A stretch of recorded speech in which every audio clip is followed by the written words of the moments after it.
región. And, well, I live in Barcelona, and speaking from my experiences, it's absolutely true. We need more collaboration between all the different players. I mean, in the owners community of our building, it is notoriously difficult to get anything decided. So, yes, to more collaboration. And collaboration is what we're going to move on to, because the next session is going to cover one area that actually we didn't mention between the corporates, the governments, the communities, and it's the academics. And if we're talking about innovation, I mean, academics and research are one of the great sources of getting to new innovation, isn't it?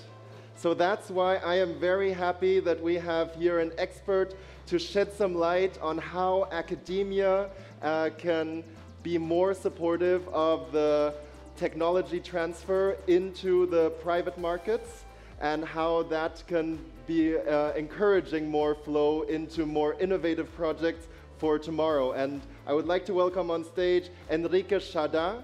Enrique is a true catalyst with a vision of getting new startup companies off the ground. And he's driven by a passion of helping people connect and making the right connections to get the right people together at the right time and the right place. He's helping MIT bring more corporate support for their research and building mutually beneficial relationships. And he's the member and founder director of the Expert Collective Cooperative, which focuses on enabling knowledge transfer as well. So he's the perfect person to give us a keynote on this, how we can enable knowledge transfer. Enrique, thank you. The stage is yours. Thank you. And I have 20 minutes. Well, for those that stayed and the brave souls, thank you very much. And South Summit, thank you very much for having me. I'm pretty sure, you know, should we wait like a couple minutes to have more people come in, or because this session was not really in the online program. So before I begin, let me set the stage. I'm Enrique Chada. I've worked at MIT for many years, and I decided to leave MIT to focus on this endeavor, to help academic experts bring value to society through the transformation of their knowledge into products and services that become useful to society. I'm also part of the MIT Link program for biomedical innovation. And my goal today is to give you really the keys of how to make the translation of knowledge that's generated at universities a success. And I had a presentation, but the presentation is not available, so I'll rely on my phone. I'm not texting or something like that or browsing. I'm going to rely on my phone because I took some notes, and the presentation was going to be my key, but I don't have it. Before I give you the keys, how many of you are interested in academia, just to get a sense? Where are you, because we have a small audience, in that process? Do you engage in the process of transferring knowledge from academia to, are you a startup? Are you a startup? Are you guys in academia or investors? Okay. So the three keys, if you get one thing out of this talk, it would be these three keys, okay? The first key to unlock that value is truth. The second is relevance. And the third is cooperation. In English, cooperation and collaboration are the same. I know in Spanish it's a little bit of nuance difference. Cooperation is more passive. Collaboration is actually working together. So I use them interchangeably. So let's begin with truth. How do you know that you know something?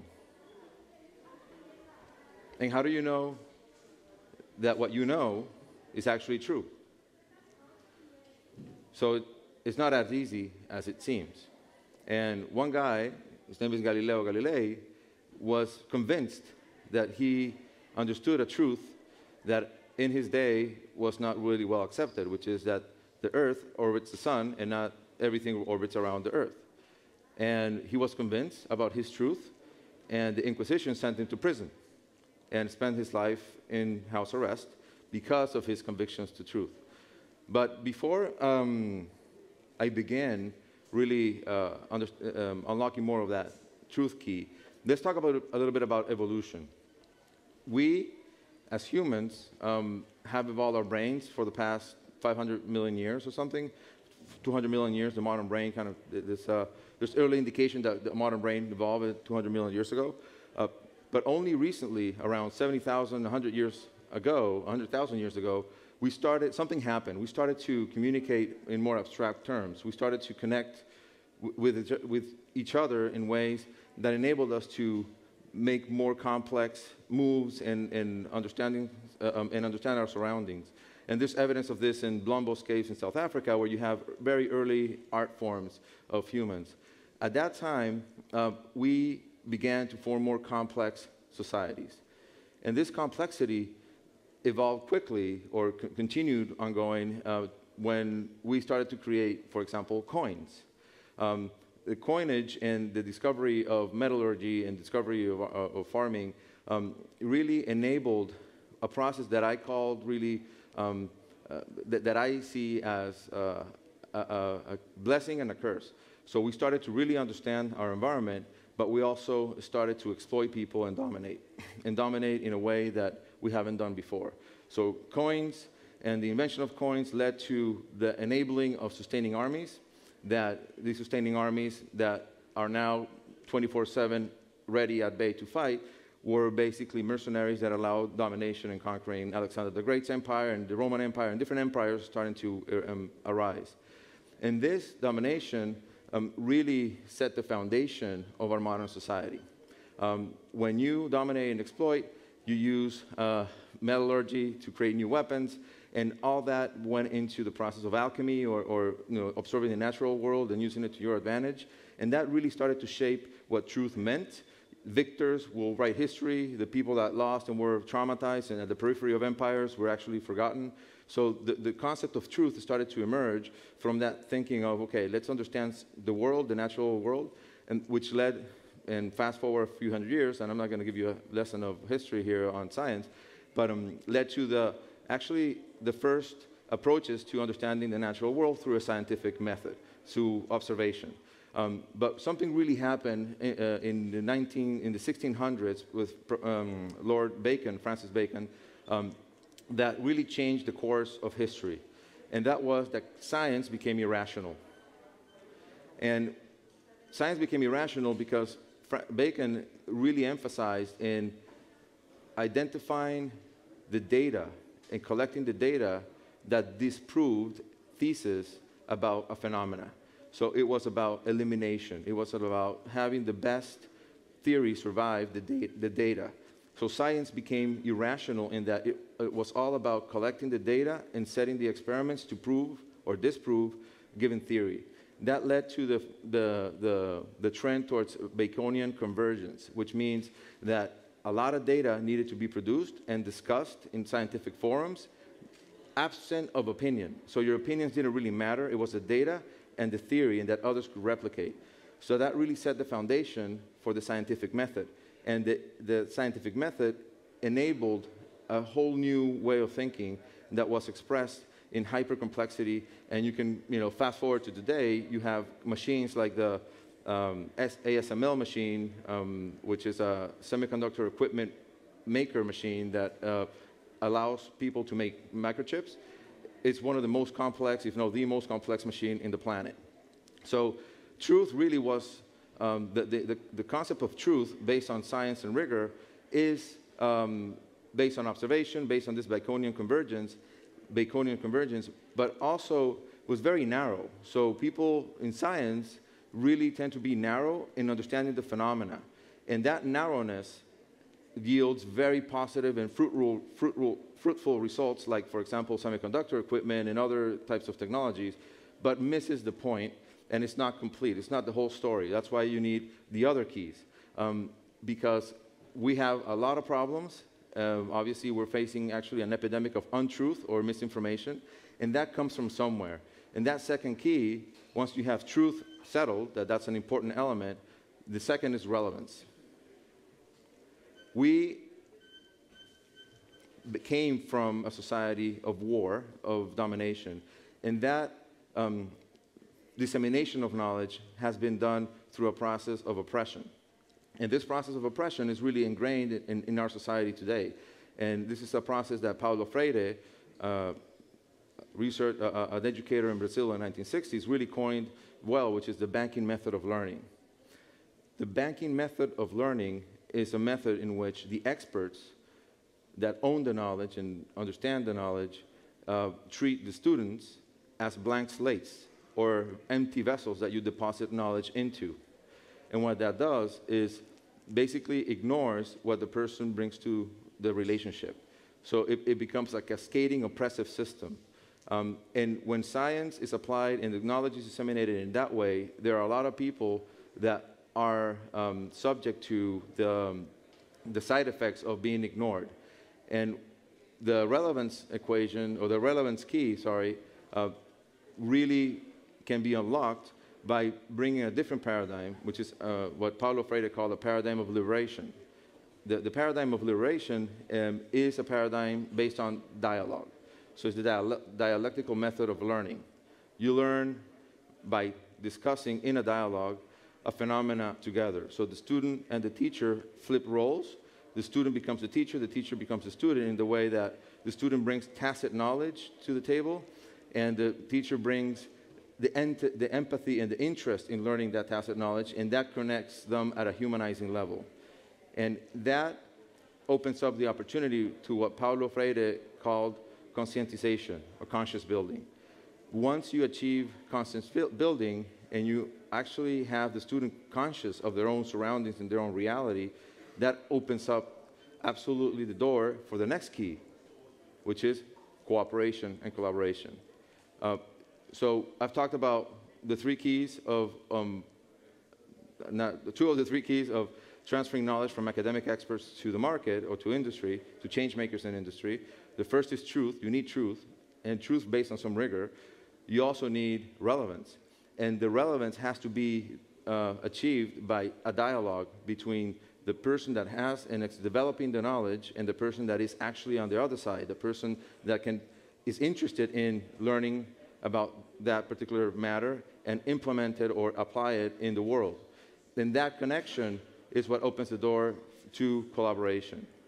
And this last part is where one of the most difficult keys to unlock, the collaboration key, because to translate knowledge from academic experts that are really irrational, if you look at it that way, to the world, you need someone like myself. You need intermediaries, you need connectors that can really translate the mission and the objectives that people in science have, the people that create knowledge, that can map that intent to potential impact in society.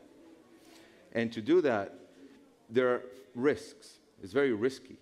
And there are four macro categories of risks that you need really to consider. And these are more or less in sequence. The first category of risk is legal risk. The second category of risk is financial risk. The third is people. And the fourth are things or tools. Regarding legal risk, the key point there is who owns the knowledge. Is the knowledge owned by the one who created it, meaning the irrational scientist? Is it owned by the institution that supported the work through facilities? Or is it owned by the sponsor, meaning the person that financed the effort? The reason that's important is because once you have a clear nugget of knowledge that could be very valuable, you need to understand who owns it off the bat initially, so you know which rights are you going to be acquiring, or which rights are you going to be ceding to any other party. The next key follows and flows from the first one, which is finance. Finance and law are connected because law, which is nation state, typically enforced by nation states, backs up finance. If you don't believe me, go to any restaurant in Madrid, which are great, and order the most expensive meal, and then write in a napkin the amount of money that you're going to pay, and just hand over the napkin to the server to see if they accept it. They're going to call the police on you. So the nation state goes in and enforces the law. So finance really is about social sustainability. And I say social because it has to be expansive. So finance really enables the transfer to be socially sustainable, because the financial equations that we'll talk to you about later are really in our Western society form the basis of how the economic system works. So the next risk is people. And when I say people, I mean not just the people that want to actually embody or create something out of the knowledge. It's everyone who will connect to that knowledge, even as a beneficiary or the people supplying it or the people regulating it. You, as a change maker in industry, need to really understand not only the skill sets that you need in your team to bring something to market, but you need to understand on the other side, the end user or the enablers, what is their role, what is the full life cycle of that invention, a priori, just to have an idea, to make sure that you address all the externalities that exist. And we have a history of ignoring that. That's why we're suffering from global warming and all these technologies that 50 years ago were very promising in unlocking energy. We're now having a greenhouse gas problem that nobody thought about, or if they did, they actually didn't connect to the people that cared about it enough at that time. And lastly, and one thing about the people issue as well is that I've come across a lot of founders that want to hire their friends or the people that work with them or the people that they know, ignoring the contribution that that person will have exactly to that project at that time. So skill set matters more than friendship. And if you're really interested in commercializing a technology from a university, build the best team, not the team that you know. It has to be a combination of both, people that you know and people who have the skill set to actually execute. And the final risk is about things. And the reason they're in sequence is because once you have the legal framework settled, once you have the financial model settled, and once you have the people settled, meaning that you know the people, at least initially, that you count on to be able to transfer that knowledge, then you need to understand what tooling do you need to make it happen. And tools involve machinery, equipment, plant, anything that you need to embody, to create something out of the knowledge that you have access to in academia. Now, it all sounds great. If you look at society today, we've done terrible in managing all the risks. On the legal front, you have massive impunity, people doing crazy things and not going to jail. You have the inability to be basically prosecuted. On the financial side, you have enormous distortions, monopoly power, and too big to fail. And the people equation, you have the natural reflection of that, which is a concentration of wealth in a very small percentage of the population. And you also have the flip side of that, which is manufactured ignorance and despair and alienation, which undermines democracy and everything that you want to do. And on the tooling side, what's fascinating about those risks is that we've become such a complex society, and technology has become complex that no one person can actually understand it, and that leads to automation. So as humans who want to serve humans, and we're automating humans out of the equation of serving humans, which is really creates a conundrum and creates a crisis. And I believe that by embracing what I call the three modern equations of modernity, which anybody here know what they are? I'll give $5 to whoever tells me the three modern equations, or the three equations of modernity. Nobody wants $5. So the first one is assets equal debt plus equity. I know you didn't even think about that. The second one is profit equals revenue minus cost, which is expenses plus cost, really. And the third one is changing cash or cash flow equals cash in minus cash out. And you're telling me, well, that's all finance, what we're talking about. Those are the three equations that govern your world every day. And the worst thing is that people don't know it, and people don't embrace them. By understanding the first one, which is who owns what. An asset is owned by either debt holders or equity holders. Debt have a claim, debt holders have claims, equity holders have claims on the asset, which is a concept of a picture in time. You own something today. Tomorrow you may not. The second equation is about contracts. It's about flow of work.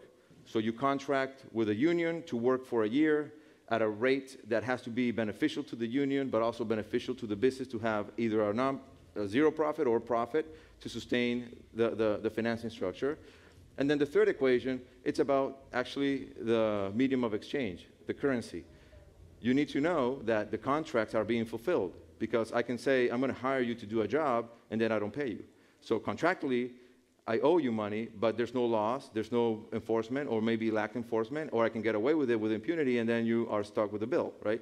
So these three equations are really important when you bring to a conversation with academic experts, because if you or your liaison, whoever you deal with, understands that, you can put their solution and what they want to do in their mind in the context of society through the three equations, and that enables whatever you do to be fundable, to be actually a vehicle of wealth creation. You know, it could be a nonprofit, it doesn't have to be a for-profit corporation, it could be a cooperative, but at least the three equations hold, because they reflect the energy of the modern system using money as a currency.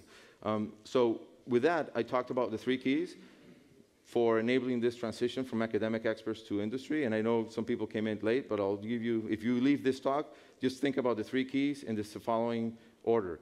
Number one thing that you need to really make an impact through academic experts, connecting them to industry, would be based on truth. And this truth is really truth that comes from scientific rigor and irrationality. The number two is relevance, and using not an oppressive mindset to gain that relevance, but actually a dialogical method where you really understand the scientist's mission and objective, but the scientists who also know where is it most needed in the world, because we have the need to address a lot of problems. And the third key, which is extremely important and the hardest to do, is actually collaborating. And collaborating, we talked about the four real big risks that exist, which is the legal risks, financial risks, people risk, and tooling. And if you address these risks, you are in a pathway to make an impact in the world through knowledge creation and experts in academia, and enabling and monetizing basically the investment that goes into the research centers of the world. With that, any questions? Thank you.